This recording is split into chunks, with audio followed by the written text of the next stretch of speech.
Hey guys, what is up? Inksmith back again, going back to the old school stuff once again by just simply trolling while I talk about someone I see their career falling apart on YouTube and kind of abusing their YouTube audience. And look, maybe abusing is too harsh of a word. They're not literally, doing some of the scummy things I've seen predators do in the past, but they are financially, I feel like, really straining every last drop out of their YouTube audience before, I guess, they begin the whole cycle again, and that is Boogie2988. Oh boy, man. I used to really like this dude. I used to really enjoy his humbleness, his very down-to-earth talks. I even enjoyed the fact that he was kind of middle of the road politically, where he would argue both sides. I thought that was very enlightening. I like people who look at both sides. Although I do feel like he was too much of a fence sitter, where he wouldn't completely call out one side for doing something or one side for doing the other. Although at times I realized why you wouldn't want to do that, because it would get into a huge fight with your audience. So I get it. Boogie2988, I'm sure you guys all know who he is. The man who was large and in charge at the beginning of YouTube's usherance into our webosphere, if you will, and the man who brought us everything from Francis, who was a sort of mockery of the most extreme neckbeard gamer, which were incredibly funny. My very first video ever watching of his was the one where Francis rants about how people are calling him fat online and saying, like, you don't think I know I'm fat and stuff. Like, it was really funny. And, I'm not out to, like, shame people for their weight or anything like that. He brought about the video to do it, but the way he went about it was, like, so over-the-top aggressively angry that I was totally fooled and thought, like, well, this guy's, like, really losing his shit over, like, some trash talk online. This is crazy. And then later when I learned out he was just a character he put on for his channel, I thought, wow, this is really well done. I mean, the guy has really got a knack for using what he gets trash talk about to his advantage to make money on his channel and be popular. That's a really incredible tool to be able to revert it back on your audience and pull people in from the same trash talk that they use. I also felt like, I thought, this is a pretty mature way to handle it, to just like self-defecate and make fun of yourself in order to bring people in and be like, look guys, like, I know I've got a weight problem, I need to work on it, it's something that's plagued me my whole life.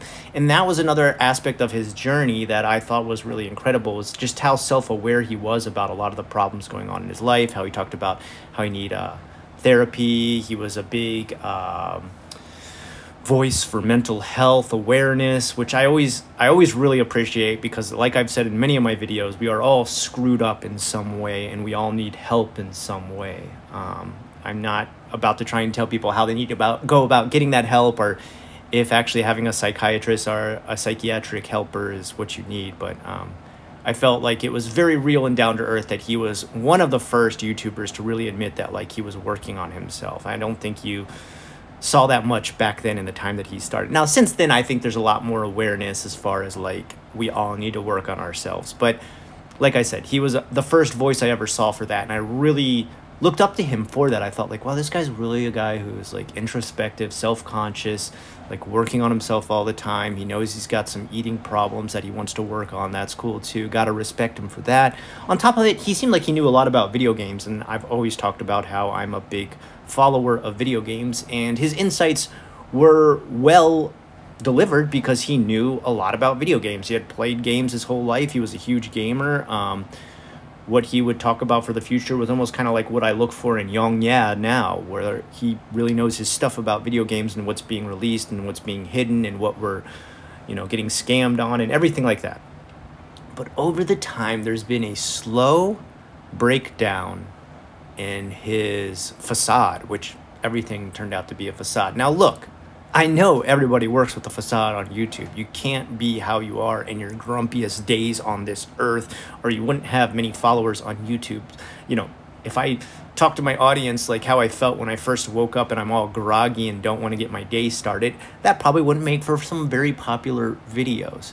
Now, of course, I would get my day ready, get my, drink my coffee, get my workout done, and feel peppy and ready to go, and then record a video, which, I mean, that's the facade, you know, like, that's not who you are 24/7. Everybody's getting only a taste, like 15 to 20 minutes to an hour maybe, of who the person actually is and presents online, not the actual real person IRL. And, you know, obviously Boogie has every right to do that too. You know, you want to make yourself entertaining, you want to get viewers. But slowly this facade started to degrade so much that I think he lost a sort of separation between who he was in real life and who he was online as Boogie, because too much of his real life started to bleed into his live streams, especially, where there's many a time where he talked to people in some very brash ways, like making jokes about their mother still being alive or dead, or are your parents divorced or not, which I get the edgy aspect of that humor. And if that's how you start online, like if you are already a sort of Gideon or I Show Speed sort of streamer, that's expected, because, you know, once again, that's the facade you've put on from the beginning you've started. But what we began to watch Boogie for at the beginning was a sort of a clarity in our own mental health, not someone who would hamper others in their own mental well-being. And that's where I think people really started to withdraw quite a bit and feel kind of like, whoa, wait a second, who is this guy? Then he started to make the jokes about, like, why do I have 2 beds in my room? One for me, one for my hooker. One for me, one for my hooker. I'm sure you guys have all seen that video. Like, look, you know, more power to sex workers out there. I don't see any problem with the job, but that's another part of your personal life that we're surprised to see bleeding into your real life. On top of it, he kind of kept making all these different weight gain and weight loss videos about how he had gained weight from eating unhealthy and how he was trying to struggle with his weight loss. And he eventually got the stomach surgery that shrinks your stomach. I forget exactly what it's called at this moment. I think it is a healthy thing to get for some people who really need it. Gastric bypass surgery, that's the full thing that I'm talking about. And he did get it, and it looks like he did start to really lose some weight. He also got his teeth fixed, which I really don't think his teeth were that bad to begin with, but I understand why someone would want to do that, especially at his age. It's more easy to do to have your teeth filed down and have the fake teeth put in, the filing down of the teeth. I see people doing this on TikTok at age 18, and I think they don't realize how much that's going to, like, destroy their gums over the next 20 years. I only say this, I only know this kind of stuff because my wife is a dentist, so I'm coming at it from an actual medical, like, inference from someone in that medical field. It's don't get your teeth filed down and a fake bridge put in when you're like 18 or 19 years old. It can seriously annihilate your gums. You'll have periodontal disease by the time you're 40. Anyway, he got that put in, so his, I guess, aesthetically pleasing to himself, maybe even for his audience too. I don't know really exactly. I think he looked fine to begin with. Even when he was at his largest, I thought Boogie looked fine, although I do realize for health reasons he definitely did need to lose weight. And he continued to kind of do the Francis videos, which kind of dipped in views, which I kind of understand too, because he's really grown past that Francis archetype. I think there was a part of Boogie that did game online that he sometimes found himself acting that way, and all he did was exaggerate those actions to create the Francis character. But now that he isn't so close to that actual character, the shape, the size, the aesthetics, everything, him doing the Francis videos is very off-putting. And they don't really get like a ton of views like they used to, so I'm a little bit confused why he's still on this. On top of it, the biggest thing that hit us in the last few days was the fact that Boogie came forward and begged his fans for help. And it's not the first time he's done it, but this time there's a lot of clues that this whole begging for help thing is more about him unable to control his spending and money at age, what, 48, almost 50 years old, and him relying on fans to cover his ass every time he makes a financial mistake. And on top of it, the financial mistake that he talks about doesn't really seem to be true according to the evidence of his own videos. So, like I said, there's a lot of things unwinding in his life. You know, he's kind of changed as far as his character and disposition. You saw the shot he took at Frank Hassel, where he literally shot at him with a gun. So he suffered a financial loss with that because he had to pay for court fees. And let me tell you, court fees are not cheap. Hiring a lawyer is not cheap. So he probably lost a ton about that. You know, he started bragging about his wealth on another video where he's like, guys, I'm finally into having 6 figures. You don't ever need to worry about me. If I quit YouTube tomorrow, I'll be financially fine forever. But then, like I said, in the last few days, he's like, guys, I've lost all my money in cryptocurrency. Please help. I'm going to make more Francis videos. And it's like, dude, what are you talking about? Like, in the last year or two, I can't remember, maybe it was 2019, he talked about how he had gotten so rich from cryptocurrency, that working with McJuggernuggets, that he was financially sound forever, that yeah, what he did was a little bit risky, but he ended up 600K out of the hole and was like buying like a new hybrid car, which after he bought the hybrid car, he then begged his fans for money to help pay off the tax and like the long-term payments on it. And it's like, so this has already happened before in the past, where he'll make a financially unwise decision and then suddenly try to get his fans to back him up financially. And then now he's saying that he lost a ton of money in cryptocurrency online. And it's like, no, you didn't. Anybody who invests in the cryptocurrency, which, guys, I'm not a big fan of crypto. I don't like these NFTs or Ethereum. I will never, ever be a channel that gets involved in any of that stuff. So, you know, as much art as I do, none of my art will ever be invested into NFTs. They are the plague of the universe. But according to him, he first made a ton of money from investing in cryptocurrency, then I guess just stopped watching the rise and fall of cryptocurrency and lost hundreds of thousands of dollars to cryptocurrency and is almost out of savings now, according to him in his own video. He then goes into a whole spiel about like, look, you know, if you just watch my videos, that's great, but I want to talk to the fans who pay a little extra each month. I want to talk to the fans who buy my t-shirts, which again, like, have you looked at his t-shirts? Like, as a 40-year-old man myself, would I ever want to buy one of these hell no. These are the ugliest damn t-shirts I've ever seen. I mean, why have you gotten into a situation at your age that you've financially slumped yourself into the hole so bad that even your own savings, which you told us just back in 2019, would last even if you quit YouTube? How does the story change this much? And I can tell you how. This is what happens when you spend a ton of money on food, then spend a ton of money on losing the weight you gain from that food by getting surgery, then lose a ton of money by going through a lawsuit or a legal case from the neighborhood you're in for firing a gun into the neighborhood, and then waste a ton of money on games, stupid toys connected to those games, you know, action figures in the background. Like, dude, I have my own in my own background. I have my own toys. I have all my own games. I have all my stuff. I don't make any of those purchases unless I know everything's knocked out for the whole year as far as bills are concerned. I give myself an allowance of anywhere from $200 to $300 a month to spend, and I never go over that. I almost always carry it over to the next month. That's my max. And it sounds like for Boogie2988, over time, he has not matured in any way as far as taking care of his own financials. And I don't understand how, I don't understand why, at his level of experience and running a channel, making that much money, you wouldn't have a financial planner, you wouldn't have investments made into things other than things that are not FDCIA approved and backed up if you lose them in the currency market. Like, why would you be investing in things that are not secured? You know, at his age, like at my age with 2 kids, I'm definitely not going to invest in anything that isn't secured as far as like making investments is concerned. So why would he do that at his age? There's really no excuse.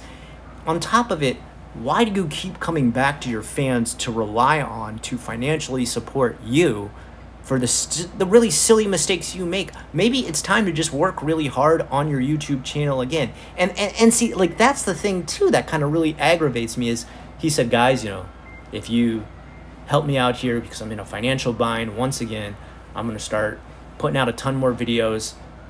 I'm going to start making a ton more Francis videos. But first of all, the Francis videos aren't doing that good anymore. Like, no one cares. It's not like a great spiel anymore. Like I said, the character just doesn't match up to Boogie's current aesthetics. I don't know how else to say it. I don't know if it really sounds mean, but I'm sorry. The whole Francis thing is over. Like, you are not Francis anymore. You can't play Francis anymore. It's like I don't know, like if, you know, someone went back and tried to play a teenager when they were like 50 years old, it wouldn't work, no matter how much makeup you applied, no matter how much you changed your voice, no matter, you know, how much CGI you did to them, something would look pretty weird, okay? Like that's kind of where you're at with the whole Francis character, and that's why the views are so low on it. On top of it, you haven't even put out new stuff yet. Like, since he's made that video saying, like, guys, I'm going to work so much harder, I got to get back to work hardcore on my channel, I've taken a month off, and he's put one video out since then. One video a week. I mean, like, you know, that my primary income doesn't come from YouTube. This is still very much so a hobby from me. I run 2 channels that I usually put out 1 video a week on. It doesn't take a massive amount of time, especially when your whole spiel is your face in front of the camera and you ranting. Like that whole setup isn't hard to do. I can tell you there's not a lot of work that goes into that. You just speak your mind, edit a little bit, you're done. Okay, so there's no good excuse for him. He's not dealing with a full family. He doesn't have kids that he's dealing with. His full-time job is YouTube. So, I mean, what, 30 minutes out of your day to record a video and then what, edit maybe an hour, maybe 2 if the video is like super extra long. You don't even add any kind of aesthetics to it, like an intro or like an amazing thumbnail or anything like that. It's just you talking in front of your, like I've done this from 2006 till now. I know how hard and how hard it isn't. It's not that hard to record a video like that. If you're really financially low where you gotta make like loads of money from your channel, you should be popping out like 3 videos a day.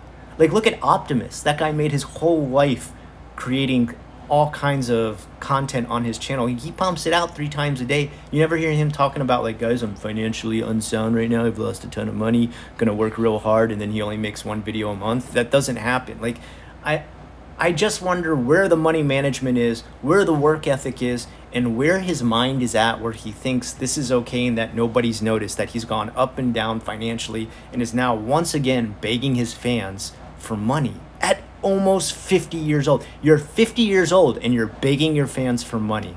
I don't know, man. I used to have nothing but love for this guy. I used to really enjoy his videos. I used to really think he was the type of guy who took a deep look into himself and judged himself on a level that would help him enlighten, grow, and prosper with whatever he did. But obviously, that is not true.